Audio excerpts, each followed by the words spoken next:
planters for $24 from Amazon. We have to assemble it. The tools are inside. We can attach these hooks onto the planter.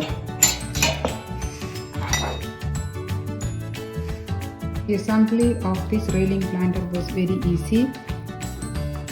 You just have to screw them in here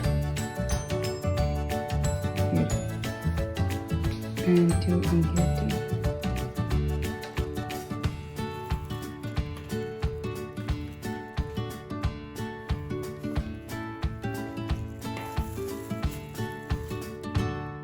I could put 3 pots in one planter and 2 in the other one because one is a little bigger than the other one.